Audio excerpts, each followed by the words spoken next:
Bobi in Pika, dobra sta prijatelja. Papirnati zmaj. Polž Bobi je še vedno spal, ko je Pikapolonica Pika potrkala na njegovo okno. Dobro jutro, Bobi. Pridi, greva narediti papirnatega zmaja. Pika je narisala zmaja na papir in Bobi ga je izrezal. Okrasila sta ga z barvnimi papirnatimi trakovi. In nato sta nanj privezala dolgo vrvico. Greva ga preizkusit, je rekla Pika. Z roko v roki sta odšla, da bi preizkusila svojega papirnatega zmaja.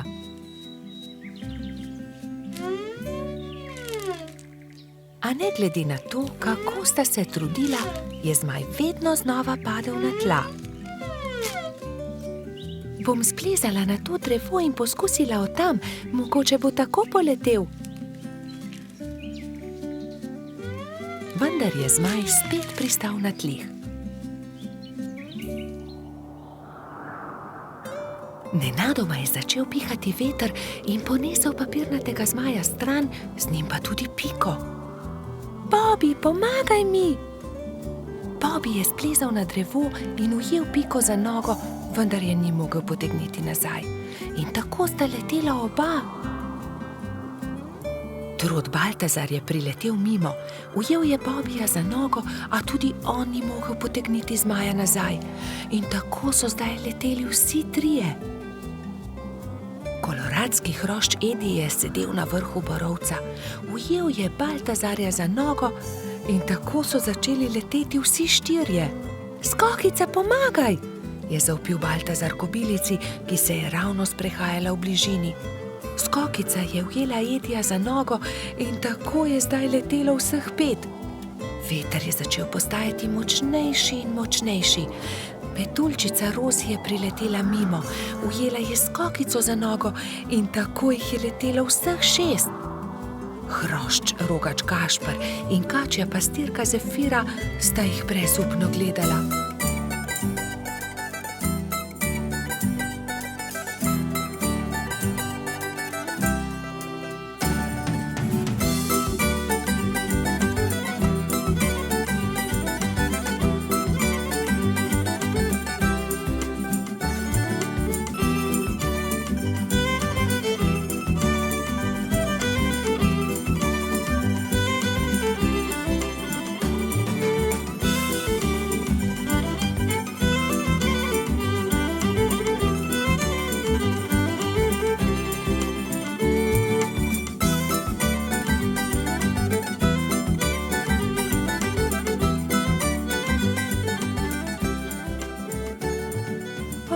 Ne, veter jih nosi naravnost v gozd.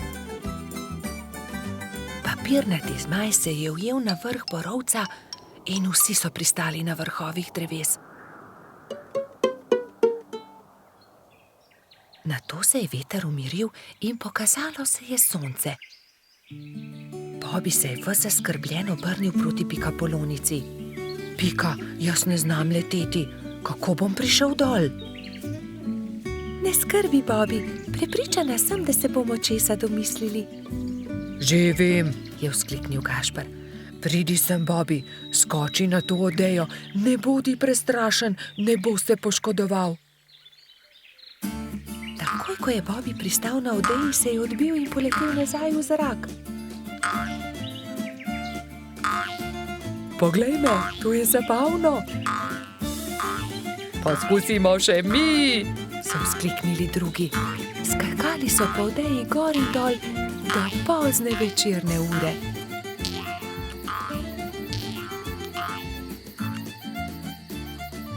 Po noči, ko so prebivalci gozda trdno spali, je veter spet začel pihati in zmaja odnesel stran. Bobi in Pika, dobra sta prijatelja. Mali kanarčki.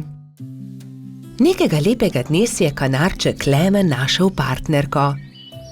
Alenka je živela na hrastovem drevesu nedaleč od Pikine hiše. Klemen in njegova partnerka sta si naredila gnezdo na najlepši veji hrasta. Bibi in Pika pa sta od spodaj opazovala ptici, kako gradita gnezdo. Poglej, Alenka že več dni ni vstala, samo sedi v gnezdu. Je mogoče bolna? Je skrbelo Polžka. Kje pa, Bibi? Zagotovo bo valila jajca, imeli bodo mladičke, se je navduševala Pika. Jajca? Mladički? Je bil zmeden Polž.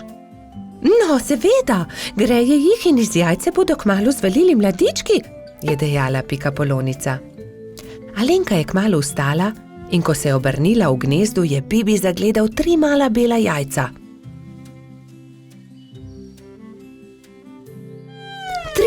Trije mladički bodo, je veselo stekel k Piki. Nekega jutra se je zaslišalo razburjeno čivkanje na hrastu. Hura, izlegli so se mladiči, je vzkliknila Pika in se od veselja objela z Bibijem. Ali jih lahko pogledava? Je vzburjeno Pika vprašala Klemena. Seveda, ampak bodita previdna, ker so še zelo majhni in nemočni, je rekel ponosni oče. Klemen je odnesel na hrbtu Bibija in Piko in jo izkrcal poleg gnezda. Kako so lepi, je veselo rekla Pika. Polž in Pikapolonica sta nežno pobožala mlade kanarčke. Mali ptički so hitro rasli, kmalu so se začeli učiti letenja. Alenka jih je pridno učila in vsak dan so bili bolj napredovali. Gremo po hrano, bodite previdni, je rekel Klemen. Da ne bi slučajno sami izleteli iz gnezda. Majhni ste še, zato lahko letite samo v najinem spremstvu, je dodala Alenka. Ampak najmlajši mladiček se ni držal dogovora. Daj no, ja že dobro letim, bom poskusil sam, je rekel in vzletel. Ne smeš, sta čivkala druga dva, vendar ga nista uspela zadržati. Ko sta se vrnila starša, sta 2 mladička nervozno postopala v gnezdu. Odletel je najin bratec, sta jokala oba. Joj, pa tako majhen je še, le kaj se je zgodilo z njim, je prestrašeno kričala Alenka. Kričanje sta zaslišala tudi Bibi in Pika. Takoj sta odhitela iskat potepinskega mladička. Iskali so ga povsod, iskali so ga v hribih, na planinah, ob jezeru, v gozdu, na travnikih, ampak nikjer ga niso našli. Počasi se je stemnilo. Kako naj ga iščemo v tej temi? Je vprašala Alenka in začela grenko jokati. V tistem hipu se je prižgala posebna luč na nebu. Cela gruča kresničke prihitela kanarčkom na pomoč. Mi bomo svetili, zagotovo ga bomo našli, so dejali soglasno.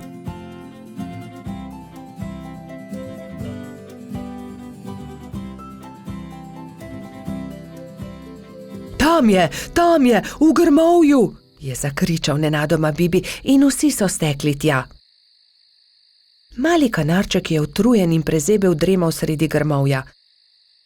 Alenka ga je dvignila v svoje krilo in ga veselo objela. Pa smo te našli. Od zdaj naprej vedno bodi priden, je rekel Klemen. Alenka je odletela proti nebu, kresničke pa so svetleče se zaplesale okoli njih. Tako lepo je bilo videti, kot da bi vile plesale na nebu.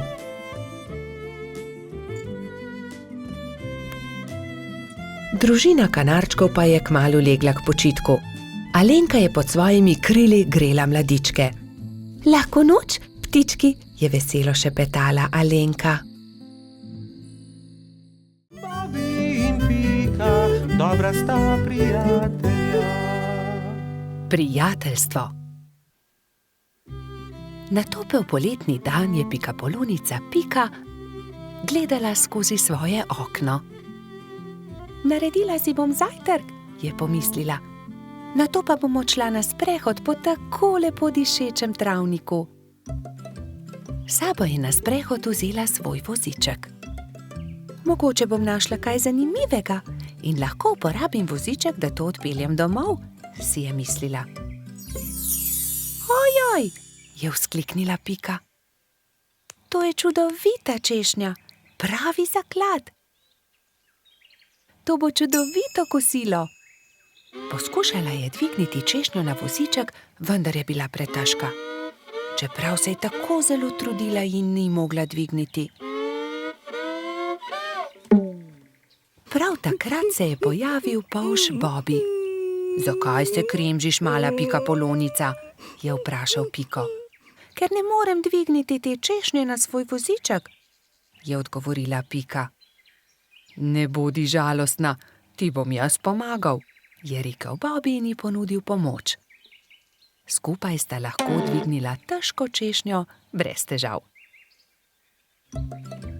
Pika se je nemudoma odpravila proti domu z okusno češnjo. Bobby je žalostno gledal za njo. Ali se ti ne zdi, da bi morala deliti češnjo z mano? Je vprašal Bobby ter jezno zacopotal z nogami.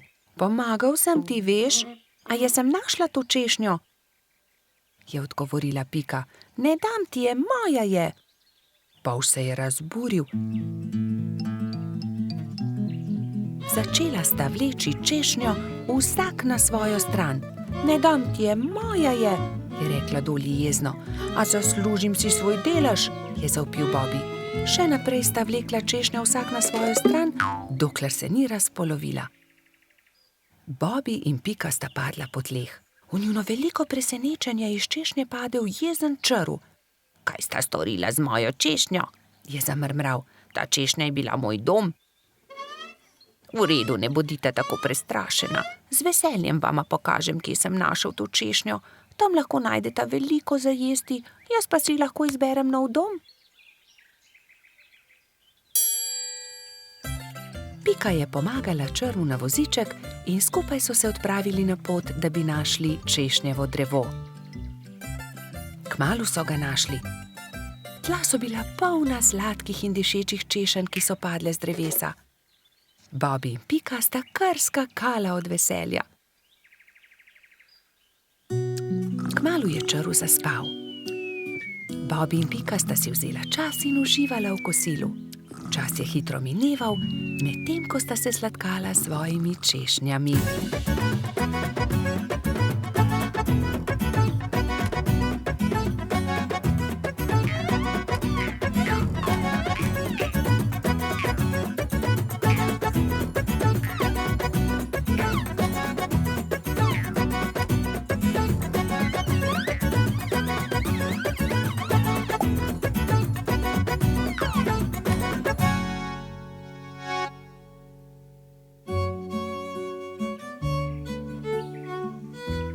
Bilo je že kar pozno, ko sta se odpravila domov. S seboj sta na vozičku vzela 2 češnji, eno za Piko in eno za Bobbyja.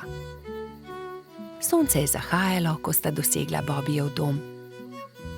Z vozička sta vzela eno češnjo ter se poslovila. Bobby je dolgo mahal Piki skozi okno svoje hiške. Bobby je zelo hitro zaspal, saj je imel zanimiv dan. V svojih sanjah je poskakoval naokoli med češnjami s Piko in jedla sta češnje, dokler nista bila njuna trebuščka popolnoma polna. Pika je kmalu prišla domov. Od takrat sta Bobby in Pika neločljiva, dobra prijatelja. Bobby in Pika, dobra sta prijatelja. Kolo. Nekega poletnega dne je golo pismonoša prinesel Piki in Bibiju pošiljko. Ogromen paket je bil zavit v lep, rdeč papir, povezan z modrim trakom. Tudi sporočilo je bilo priloženo. Pika ga je prebrala. Stonoga je pisal: Hura, kmalu nas bo obiskal. Pošilja nama to darilo. Nama? Je vprašal Bibi. Kako nama? Tebi in meni? V pismu piše nama. Zagotovo je darilo za oba. Seveda ni skupno, se je jezil Bibi. Zagotovo ga pošilja meni, saj sem ga jaz za božič našel v snegu. Jaz pa sem ga sprejela v hišico. Jaz sem ga ozdravila. Jaz sem mu kuhala čaj, je hitro povedala Pika. Ampak jaz sem obral pravljico o črvih, je nadaljeval Bibi. Bibi in Pika sta začela vsak sebi vleči rdeč darilni paket. Rdeč papir ni dolgo zdržal, kmalu se je strgal na eni in drugi strani. Za papirjem se je pokazalo kolo. Kolo, je vzkliknil Bibi. Zame bo ravno pravšnje. Zame bo bolj primerno, je povedala Pika. Prav, odnesi s seboj kolo, če si ga že tako želiš. Pametnejši popusti, osel pa se muči. Jaz sem pametna, ti si pa osel. Bibi se ni vdal. Ni res, jaz sem pameten, ti pa osel. Odnesi to kolo. Na koncu ga ni odnesel nihče. Jezno sta odšla in pustila na pol odvito kolo na travniku. Kmalu so prišli Trod Baltazar in Metuljčica Rozi. Poglej, kaj je to? Kolo, je vprašal Baltazar. Res je odgovorila Rozi. Tudi sporočilo je. Bibiju in Piki od stonoge. Odnesimo ga, je predlagal Baltazar. Dvignili so ga, da je ves darilni papir padel z njega in se smejali. Poglej, to je kolo za dva lahko sedita gor. Poskusiva, je rekel Baltazar.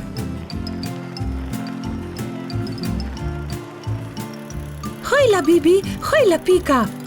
Pripeljali smo vajino kolo, ki sta ga pustila na travniku, je vzkliknila Rozi. Bibi in Pika sta skočila. Ko sta zagledala Rozi in Baltazarja na kolesu, sta se prijela za glavo. Saj to kolo je narejeno za dva, midva pa sva se prepirala zaradi njega. Takoj sta se pobotala in se veselo objela. Kako lepo darilo.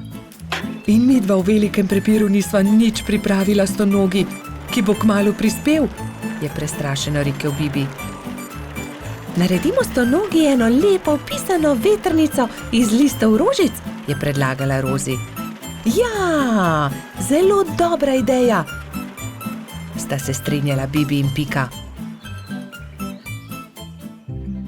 Štirje prijatelji so iz rdečih, vijoličastih, belih, rumenih in rožnatih cvetov listov naredili vetrnico. Takrat je na mišji kočiji prispel stonoga. Mali miš se je ustavil na travniku in stonoga je stopil iz orehove kočije. Vesel je objel Bibija in Piko. Vidim, da sva dobila moje darilo, upam, da vama je všeč. Krasno darilo, zelo sva vesela, sta rekla Bibi in Pika. Mi pa smo ti vsi skupaj naredili to vetrnico. Stonoga je 10 dni ostal na obisku pri Bibiju in Piki. Hodili so na izlete z novim kolesom, peli, se igrali in dobro imeli. Veseli dnevi so hitro leteli mimo. Čas je, da se vrnem domov. Zelo dobro sem se imel pri vas, je rekel stonoga. Pridi tudi prihodnje poletje, sta soglasno rekla Bibi in Pika. Bobi in Pika, dobra sta prijatelja. Cmoki. Nekega jesenskega dne je pikapolonica Pika skuhala slivove cmoke in povabila prijatelje na kosilo. Prišli so Bobi, Baltazar, Gašper in Rozi. Skupaj so pogrnili mizo in se usedli. Pikapolonica je dala po 3 cmoke na vsak krožnik, Bobi, Pika in Rozi so bili kmalu siti. Slivovi cmoki, obožujem jih, 5 jih lahko pojem, je dejal Trod Baltazar. Samo 5, jaz jih lahko 7, je dejal Gašper. 7, dobro, potem jaz 8. Jaz pa 10, je izjavil Rogač. Dobro, tekmujva, je končal prepir Baltazar. Naj vidimo, kateri izmed najih lahko poje več. Piki zadeva ni bila všeč. Poskušala jo je pregovoriti, vendar sta bila fanta nepopustljiva. To se ne bo dobro končalo, ju je opozorila, vendar je Baltazar in Gašper nista poslušala. Doslej sva pojedla 3 cmoke, zdaj naj pride 4, je predlagal Gašper in dal novi cmok na vsak krožnik. Zatem sta vzela novega in pojedla tudi 5. Po 5. sta pojedla 6., po 6. sta pojedla 7., po 7. sta pojedla 8. in po njem 9. Zdaj pride 10., še zmoreš? Je vprašal Baltazar. Seveda lahko pojem 2-krat toliko, je rahlo zamahnil Gašper. Ko sta pojedla zelo veliko cmokov, je oba začel boleti želodec. In bolel je čedalje bolj in bolj. Tečem po doktorja Sovo, je dejala metuljčica Rozi. Doktor Sova jo je pregledal in začel jezno govoriti. No, kdo je že videl kaj takega? Seveda vaju boli želodec. Oba sta pojedla po 15 cmokov. Pa še to, da se je tekmovanje končalo neodločeno. 3 dni bosta na dieti, ne smeta jesti nič drugega kot le kuhan krompir. Ampak ravno jutri bo prišel v naš gost prodajalec rogljičev, se je oglasil razdvojeni Gašper. Zelo mi je žal, ampak se jim bosta odrekla. Čez 3 dni pridita k meni, da vama bom spet pogledal želodec, je strogo dejal doktor Sova in odšel domov. Naslednji dan je na velik travnik prispel prodajalec dišečih rogljičev. Prebivalci gozda so srečno jedli in izbirali med veliko dobrotami. Cimetovega, prosim, je dejala Pika. Jaz bi kokosovega, se je prerival Bobby. Meni dajte sladkornega, je zopila Rozi. Imeli pa so tudi orehove, makove, celo kakavove. Baltazar in Gašper sta žalostno gledala veseli sejem, a sta ubogala doktorja Sovo. Ko so minili 3 dnevi, sta šla Trot in Rogač k zdravniku. No, poglejmo, je zamrmral doktor Sova in ju temeljito pregledal. V redu, ozdravela sta.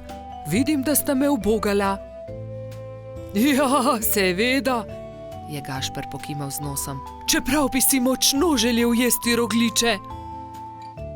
Gašper in Baltazar sta se poslovila od doktorja Sove in se odpravila domov, ko je doktor Sova zavpil za njima. Počakajte le minuto, tu je nekaj. Prihranil sem vama 2 rogljiča. Izvolita. No, doktor Sova, tudi ti si šel na travnik? Seveda, kupil sem kolač za svoje sinčke, ta 2 pa sem prihranil za vaju. Lepo sta upoštevala, kar sem vama rekel, zato ne bosta ostala brez dobrot. Hvala, sta srečno dejala Baltazar in Gašper ter objela doktorja Sovo.